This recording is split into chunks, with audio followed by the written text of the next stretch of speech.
Olá a todos que nos acompanham, amigos, amigas, companheiros e companheiras. Estamos aqui, eu, Vânia, João Firmino, logo mais, falando da doutrina espírita. E hoje, especificamente, nós vamos fazer um pequeno e singelo estudo de trechos de 3 obras.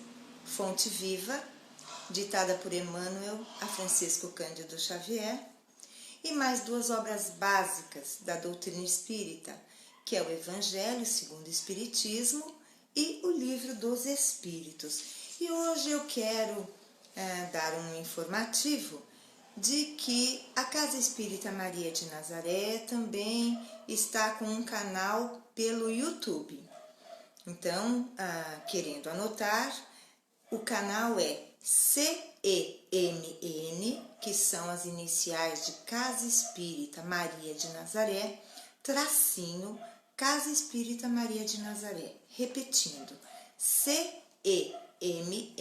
tracinho, Casa Espírita Maria de Nazaré. Ao digitar essas palavras, você vai entrar no YouTube, Entrando no YouTube, você vai entrar no nosso canal, aí você se inscreve, ativa o sininho, deixa o seu like e compartilha, ok? Então agora, recado dado, vamos todos juntos, elevando o nosso pensamento a Deus. Em prece, de gratidão pelo momento que estamos compartilhando, pela vida que floresce em nosso coração. Roguemos aos bons espíritos que nos acompanham e que se interessam pelo nosso progresso, para que a nossa mente, o nosso coração estejam preparados para internalizar, mas, sobretudo, praticar o que hoje aprendermos. Pai nosso que estais nos céus, santificado seja o vosso nome. Venha a nós o vosso reino, seja feita a vossa vontade, assim na terra como no céu. O pão nosso de cada dia nos dai hoje. Perdoai as nossas ofensas, assim como nós perdoamos a quem nos tem ofendido. Não nos deixeis cair em tentação, mas livra-nos, Senhor, de todo mal. Que assim seja e assim será, com a graça de Deus, com a graça de Jesus. E com essa prece, vamos iniciar o nosso estudo de hoje, inicialmente com a leitura de uma mensagem do livro Fonte Viva. Hoje escolhemos a lição de número 91, cujo título é Problemas do Amor. E toda a mensagem do livro Fonte Viva inicia-se com versículos do Novo Testamento. E nós leremos agora. Que vosso amor cresça cada vez mais no pleno conhecimento e em todo discernimento.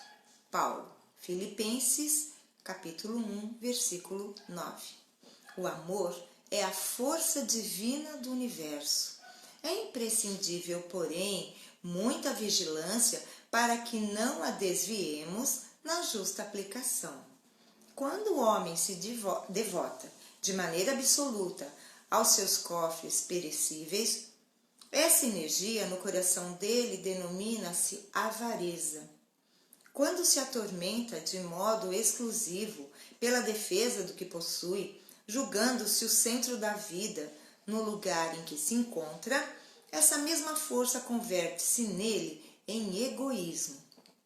Quando só vê motivos para louvar o que representa, o que sente e o que faz, com manifesto desrespeito pelos valores alheios, o sentimento que predomina em sua órbita chama-se inveja.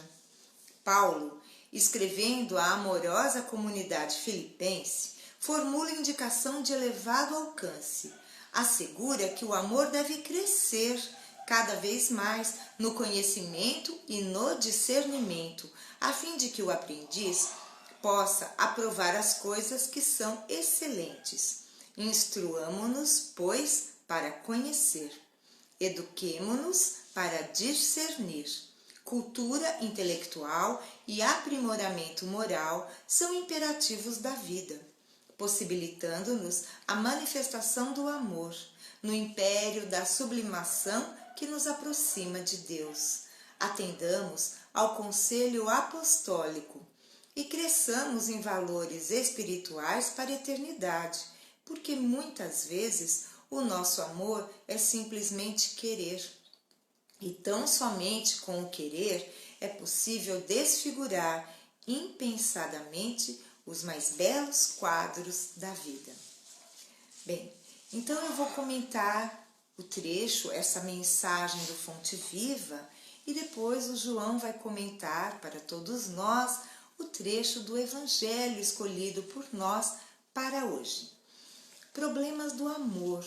Emmanuel se refere aos desvios da força divina, que é o amor. Quando uma pessoa, ou qualquer um de nós, tem amor excessivo ao dinheiro, sacrificando-se até perder a saúde para amontoar riquezas, isso não é amor, é avareza. Já soube de pessoas que viviam no escuro para gastar menos energia, para economizar cada vez mais, e a gente se pergunta, ora, mas até os valores que a pessoa amontoou, ela mesma não consegue usufruir? Certamente que está dominada por esse sentimento malsão que é a avareza, pois que nem ela mesma se apropria, usufrui do que tem. Mas Emmanuel também se refere a aqueles que podem até usufruir do dinheiro que têm, dos seus luxos, mas que são incapazes de socorrer o próximo, são incapazes de ver além de si mesmo. Então, este amor se torna egoísmo, ou seja, são desvios. Isso não é amor. Quando dizem, o ciúme é o tempero do amor, o ciúme é uma prova de amor. Não, ciúme não é prova de amor. Ciúme é um amor desviado, é um amor que está enfermo, porque ciúme é insegurança, ciúme é querer ter o outro, é querer o outro para si, como se o outro pudesse ser sua propriedade. Então, o amor, na sua essência, só pode ser sentido e praticado na forma de caridade. Se eu amo o outro, eu liberto. Se eu amo o meu próximo, eu respeito. O amor, diz Emmanuel, tem que crescer em intelectualidade e moralidade. Exatamente. Pois foi assim, desta forma, que o Espírito da Verdade, no capítulo 6 do Evangelho segundo o Espiritismo, se dirige a nós, os espíritas, particularmente, quando disse: Espíritas, amai-vos, eis o primeiro mandamento. Espíritas, instruí-vos, eis o segundo. Então, quando amamos sem discernimento, prejudicamos. Quando uma mãe ama sem limites o seu filho, sem limites, pois que não lhe dá limites, ela o prejudica, porque ela não tem o discernimento. Amor demais sem discernimento é tão nefasto como não se ter amor? Meus amigos, como é importante nos instruirmos, estarmos sempre estudando para ter mais discernimento e compreender que somente a caridade nos salva. E o que é a caridade senão o amor em ação? Amemos, mas não desviemos este amor na forma de egoísmo, de ciúme, de inveja, de avareza. Reflitamos a respeito desta mensagem que o livro Fonte Viva, através de Emmanuel e da psicografia de Chico Xavier, nos trouxe à mente e ao coração hoje. Agora, nós vamos então para a leitura de um trecho de O Evangelho segundo o Espiritismo. Vamos lembrar que o Evangelho contém os ensinamentos morais do Cristo e, portanto, é de fundamental importância para as nossas vidas. Fica aqui o lembrete de realizarmos o culto do Evangelho no lar, semanalmente, escolhendo um dia e horário apropriados, para que possamos sempre fazer com que essa luz proteja o nosso lar e todos que habitam conosco. O texto que leremos agora está contido no capítulo 13, que a mão esquerda não saiba o que faz a direita. E é uma instrução dos Espíritos e que nos fala de Caritas. Um espírito protetor em Lyon, França, 1861, vai nos trazer esta mensagem.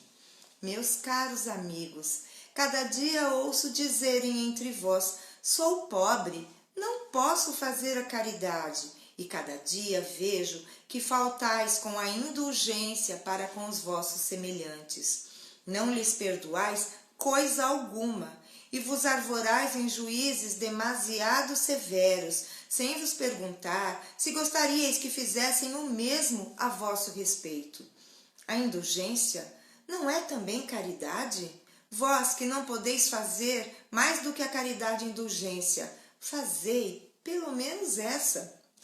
Mas fazei-a com grandeza. Pelo que respeita à caridade material, quero contar-vos uma história do outro mundo. 2 homens acabavam de morrer.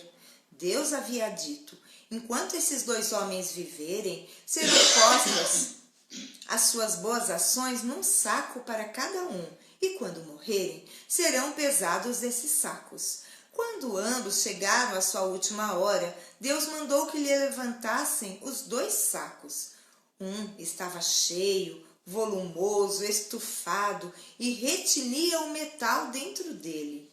O outro era tão pequeno e fino que se viam através do pano as poucas moedas que continham. Cada um dos homens reconheceu que lhe pertencia. Eis o meu, disse o primeiro. Eu o conheço, fui rico e distribuí bastante. O outro diz, eis o meu, fui sempre pobre. Não tinha quase nada para distribuir. Mas, surpresa! Postos na balança, o maior tornou-se leve e o pequeno se fez pesado, tanto que levou muito o outro prato da balança. Então Deus disse ao rico, deste muito, é verdade, mas o fizeste por ostentação e para ver o teu nome figurando em todos os templos do orgulho. Além disso, ao dar, não te privaste de nada. Passa à esquerda e fica satisfeito por ser contada a esmola como alguma coisa. Depois disse ao pobre, deste bem pouco, meu amigo, mas cada uma das moedas que estão na balança representou uma privação para ti. Se não distribuíste a esmola, fizeste a caridade, e o melhor é que a fizeste naturalmente, sem te preocupares de que a levassem à tua conta. Foste indulgente, não julgaste o teu semelhante, pelo contrário, encontraste desculpa para todas as suas ações. Passa à direita. e vai receber a tua recompensa. Esse é o texto de hoje e eu chamo João neste momento para que ele possa esclarecer-nos, contar-nos um pouquinho da sua visão desse trecho do Evangelho. Com vocês, o João.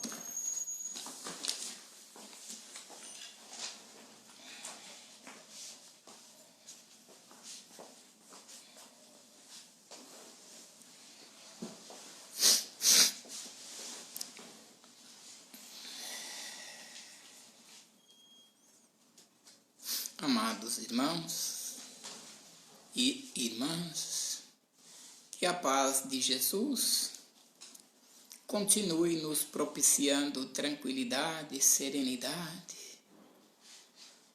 e muito amor ao nosso coração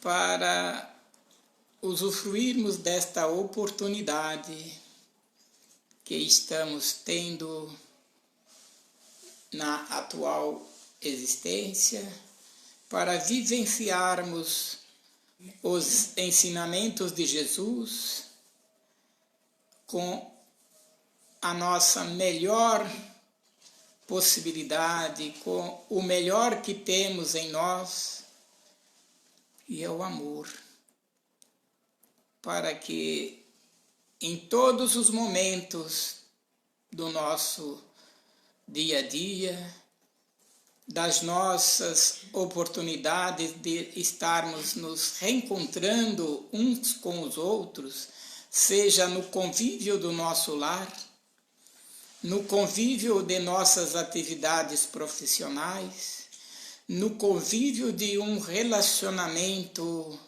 da amizade, são sempre oportunidades para amarmos uns aos outros e fazermos jus à confiança que nos fora depositada em nosso coração pelo nosso Mestre Jesus e pela equipe da verdade, que tem como incumbência nos dar sustentáculo, nos dar sempre a possibilidade de estarmos aqui no planeta Terra, reencarnados para, através da convivência, vivermos o amor na prática diária, o amor no nosso relacionamento social e, principalmente, relacionarmos-nos conosco mesmo. Porque se eu não tenho um bom relacionamento amoroso, fraterno, de resignação comigo mesmo, como eu vou conseguir passar isto para o meu próximo, para as criaturas que estão à minha volta? O texto lido nos fala de, a atividade amorosa, como já a Vânia disse, e nós estamos tendo sempre a oportunidade de repetir, de reler, de ouvir esta frase que a caridade é o amor em ação. E se fora desta caridade não encontraremos a nossa salvação, a nossa libertação, não conquistaremos a nossa sublimação espiritual para que um dia alcançamos a evolução individual de não mais errarmos, mas estamos a caminho. A oportunidade estamos tendo. E agora, no texto falou-se daquela pessoa que muito tinha, que muito possuía, mas faltava o principal, que é a humildade, a serenidade, sem ter ostentação naquilo que dava, dar espontaneamente, dar simplesmente pelo ato de amar, e não por querer ser visto, querer impor, querer fazer-se ver, porque ele tinha muito, e aquele pobrezinho que nada tinha, o pouco que tinha, ainda distribuía com aqueles que menos possuía. Esse fora reconhecido na hora de sua aflição, simbolizado pelo os volumes que traziam das suas ações. Quer dizer, o rico que dava por ostentação tinha um volume enorme, conseguiu dar muito, mas dava por querer aparecer, por se ostentar melhor, enquanto que o pobre dava do pouco que tinha, ele ainda dividia com aqueles que menos possuía, mas fazia desprendidamente, fazia por amor. E então esse fora reconhecido pelo o pai. E algo muito importante é que quando nós tenhamos muito, seja bens materiais, seja conhecimento, seja cultura, tanto na área espiritual quanto na área material, nós precisamos ter discernimento, capacidade para possuirmos esses bens, esses valores, mas não nos tornarmos possuídos pelos mesmos. Aí é que está a situação mais difícil, que às vezes a pessoa simples, sem bens materiais, sem bens, sem valores culturais, tudo que ela faz com uma naturalidade, com a chamada inocência, que é uma virtude individual que cada espírito não deva deixar de lado, não pode esquecer. Como a Vânia lembrou, é a chamada caridade moral, que tem um valor extraordinário perante a balança divina. Até eu me lembrei agora de uma historinha. Conta-se que determinada moça vivia no interior, muito afastada dos grandes centros, nunca havia sequer conhecido um templo religioso, e à medida que ela foi crescendo, se tornando uma criatura mais adulta, mais, diríamos assim, mais vivenciada na idade física, ela sentiu uma necessidade enorme de ir confessar-se com um sacerdote. E foi chegado o dia. Mas, ao adentrar ao templo religioso, fora falar-se com o sacerdote da igreja para a tal sonhada e esperada confissão. E ao chegar, ajoelhou-se e contou a sua história para o sacerdote, quando o mesmo lhe redarguiu: olha, filha, você é uma pessoa muito simples, não tem pecado nenhum, não tem nenhum pecado, mas reza para mim uma Ave Maria. E a moça não sabia rezar. Ela simplesmente repetia Ave Maria e silenciava. E o sacerdote fora repetindo várias vezes esse pedido, esta solicitação. Reza, filha, Ave Maria. Ela repetia Ave Maria e parava. E ele foi na insistência, chegou a um diagnóstico que ela não sabia proferir a oração. Ele ficou impaciente, levantou, pegou a moça pelo braço e levou até a porta da igreja e disse: você é muito ignorante, não sabe rezar uma Ave Maria? Vá primeiro aprender a rezar, ler, estudar, para depois vir confessar comigo. E a moça saiu muito triste, chorando, não quis nem voltar para casa. Fugiu, se escondeu no meio de um matagal, ajoelhou-se ao pé de uma árvore, abraçou a árvore e ali ela morreu, desencarnou. Os familiares, sentindo a falta da moça, os pais, né, sentindo a falta da filha, começaram a procurar e a encontraram dentro do matagal, morta, ajoelhada, abraçada com o tronco de uma árvore. E aí veio à tona o acontecido dentro da igreja. Chamaram o padre para rezar, encomendar, fazer ali algumas orações. Ele chegou, olhou e falou: é uma ignorante, não sabe nem rezar uma Ave Maria, não precisa nem levar para o cemitério, faz um buraco e enterra aí mesmo. E assim foi feito. Passado uns tempos, nasceu naquele local que ela foi enterrada uma árvore com as folhas grandes no formato de um coração e estava escrito em cada folha, Ave Maria. Aí tiveram a curiosidade de arrancar aquela árvore. Quando tiraram a ave arrancando-a, o coração da moça estava vivo nas raízes da árvore.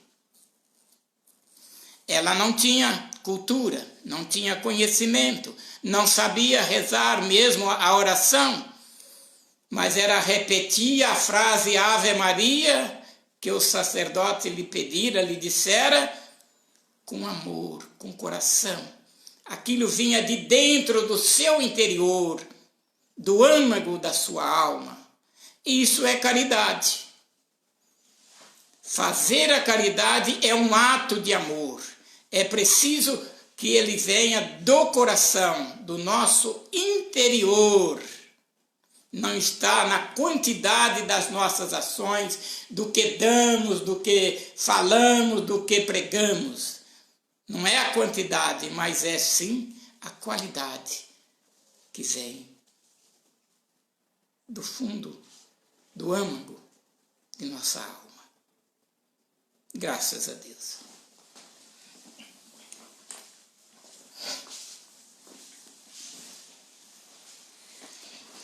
Graças a Deus, após os comentários emocionados, que eu percebi que o João realmente ficou emocionado com essa linda história, nós vamos então dar prosseguimento e hoje estudaremos apenas uma questão do Livro dos Espíritos e o fazemos na sequência. Quem tem acompanhado as nossas lives percebe que realmente é uma sequência, porque era o estudo que fazíamos presencialmente na Casa Espírita Maria de Nazaré, todas as quintas-feiras, das 15 às 16h30. Então, eu disse que é uma questão, mas ela tem, na verdade, um apêndice, é a questão de número 538 e a 538A. Essa questão vai falar da ação dos espíritos sobre os fenômenos da natureza. 538. Os espíritos que presidem aos fenômenos da natureza formam uma categoria especial no mundo espírita? São seres à parte ou espíritos que foram encarnados como nós? Então, o que Kardec pergunta é em relação aos fenômenos da natureza, se são espíritos à parte ou se são como nós, que estamos encarnados ou foram encarnados e estão presidindo ou trabalhando nos fenômenos da natureza. E a resposta dos espíritos superiores é muito curtinha. Olha o que eles dizem. Que o serão ou que o foram, ou seja, que os espíritos que presidem ou que trabalham junto aos fenômenos da natureza ou serão encarnados ou foram encarnados. O que a gente entende disso? Os que serão encarnados, ou seja, ainda não atingiram o reino humano. Os que foram encarnados é que já passaram pelas experiências e estão no nível superior. Então, nós sabemos que aqueles que avançam intelectual e moralmente vão presidir, vão coordenar esses fenômenos. Entretanto, aqueles que ainda não se encarnaram, que não atingiram o reino humano, eles vão trabalhar, por vezes até sem consciência do que estão fazendo, mas estão todos trabalhando para Deus. Questão 538A. Esses espíritos pertencem às ordens superiores ou inferiores da hierarquia espírita? E os espíritos respondem: segundo o seu papel for mais ou menos material ou inteligente. Uns mandam, outros executam. Os que executam as coisas materiais são sempre de uma ordem inferior, entre os espíritos como entre os homens. Então, aqui está dizendo que nós temos nos fenômenos da natureza espíritos superiores e espíritos na hierarquia, na chamada inferioridade, digamos assim. Então, o que acontece? Na nossa vida prática, vamos imaginar que nós temos um cantor muito famoso. Ele vai fazer um show, ele vai cantar, mas ele não prescinde da ajuda, do auxílio daquelas pessoas que estão ali para carregar os instrumentos, que dão toda a possibilidade, toda a infraestrutura para que o show aconteça. Então, da mesma forma, quanto aos fenômenos meteorológicos, o que acontece? Entidades, espíritos intelectualmente avançados vão presidir, vão coordenar, e aqueles na hierarquia espírita, na chamada camada inferior, vão fazer o trabalho. Mas isso não desmerece ninguém, porque nós sabemos que o progresso ele é paulatino, acontece pouco a pouco. Aproveitemos, portanto, todos nós a nossa jornada para avançarmos intelectual e moralmente. Graças a Deus, este então foi o nosso singelo estudo de hoje e vamos então passar para as vibrações e a prece de encerramento. Conto com vocês, vibremos muita paz, muito amor, muita luz para toda a humanidade, sobretudo nesses tempos de pandemia que estamos atravessando. Que Deus, nosso Pai, que Jesus, nosso irmão, faça com que o amor chegue a todo o coração humano. Ave Maria, cheia de graça, o Senhor é convosco. Bendita sois vós entre as mulheres, bendito é o fruto do vosso ventre, Jesus. Santa Maria, Mãe de Jesus, rogai por nós, os seus filhos, agora e na hora do nosso desenlace. Que assim seja, graças a Deus, graças a Jesus, graças a Maria Santíssima, nossa Mãe espiritual. Queridos amigos, obrigada pela companhia de cada um de vocês. Amanhã vocês estarão com Ezequiel, nosso amigo querido. Sábado, João e eu retornamos. Domingo e segunda, Ezequiel.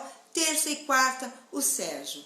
Fiquem na paz, um bom descanso e até a próxima.